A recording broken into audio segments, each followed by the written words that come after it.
so hard. Oh Lord, am I trouble so hard. No, nobody know my. As a 55-year-old man who doesn't like going to parties, who doesn't really like socializing, and I would, like you said, I don't love touring. I'll go further than that. I hate touring. I love playing music, but I hate almost everything about touring. I don't like hotel rooms. I don't like airports. I don't like backstage. The only thing that's good about touring is occasionally being able to play music, but that's a tiny part of actual touring. I'd rather play acoustic guitar in my backyard for a few friends than stand on stage in front of 100,000 people. When I was 19 years old, I dropped out of university, where I'd been a philosophy major at university, and I dropped out for a while, and I got a job working in a record store. And one of my jobs was opening up the boxes and putting away the records when they came in. And, so it was everything from Grateful Dead records and Michael Jackson records and David Bowie records. But when I opened up the classical box and the Deutsche Grammophon records were there, with the big yellow logo, they felt so special to me. Like so much more than the pop records, so much more than the rock records. Like you almost had to treat the Deutsche Grammophon records with respect, just holding them. So that logo, the fact that it's the oldest record label in the world, arguably the most respected record label in the world. And when Hannah from Deutsche Grammophon a few years ago asked me if I wanted to make a record with Deutsche Grammophon, I just couldn't believe that I was going to have that yellow logo on one of my records. For example, when I worked in the record store, I was 19 years old. I was playing in a punk rock band. I was DJing in a dive bar to 10 people a night. Not exactly the sort of personal artistic life trajectory that leads you to making an orchestral record with Deutsche Grammophon. I grew up hearing classical records, hearing classical, my mom playing pieces on the piano. And then when I was 9 years old, I started studying guitar, and I studied music theory, and my teacher wanted me to be a virtuoso musician, wanted me to play classical music, to possibly play jazz.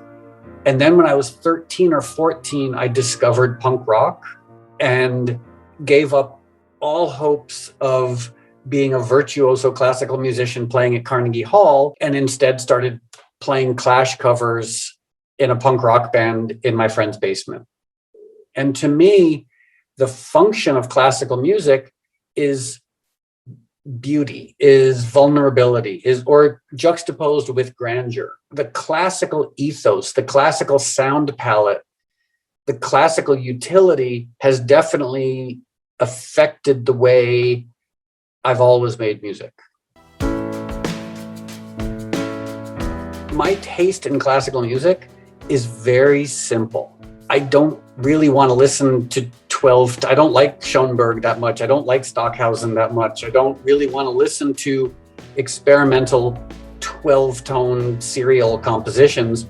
George Muffat would be one of my favorites. Albinoni, some of the early music I really, really like.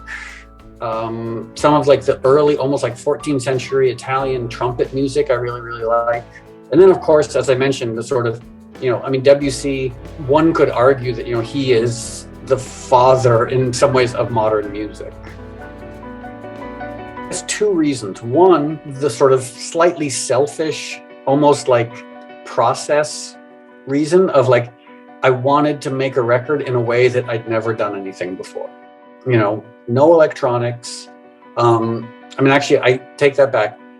The song Go on Reprise, the bass line is me playing a Moog synthesizer, but for the most part on the record, there's no electronics. I just thought that was such an interesting way to try and make a record, but also I wanted to try and make something emotional and vulnerable. And it seemed like working with a string quartet and then a bigger orchestra was a really an interesting way to try and achieve that. David Bowie was my favorite musician of all time. And then in 1999, we became friends. He moved in across the street from me. We went on tour together. We spent holidays together. We had barbecues together.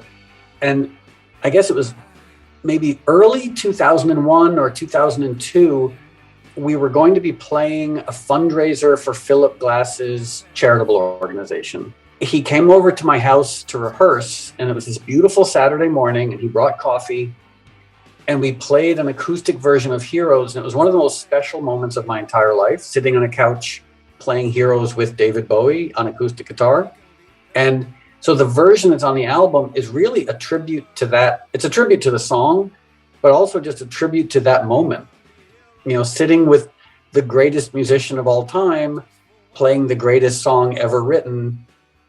And I just can't believe that somehow that I was able to experience that. So I wanted to almost like musically just try and recreate the feeling that I had that morning playing Heroes with Bowie.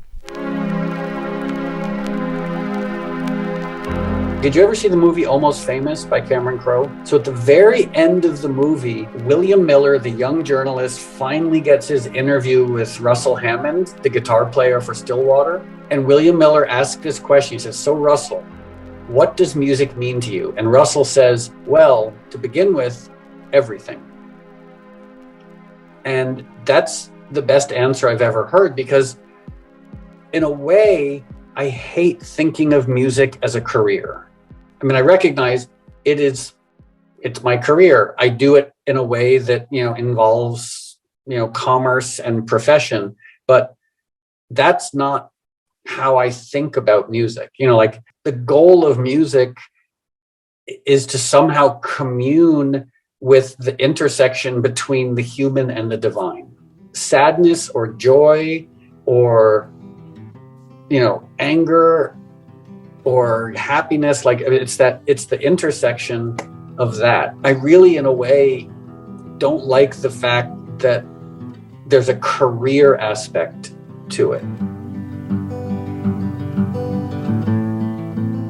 From my perspective, there was no switch. It was more everything coexisting at the same time. When I was playing in a hardcore punk band, I was still listening to Kraftwerk, and when I was, DJing at raves, I was still listening to Nick Drake. When I was working on orchestral score for a Michael Mann movie, I was also playing drums in a hardcore punk band. And so I guess I've never ever seen the need to choose one musical approach over another.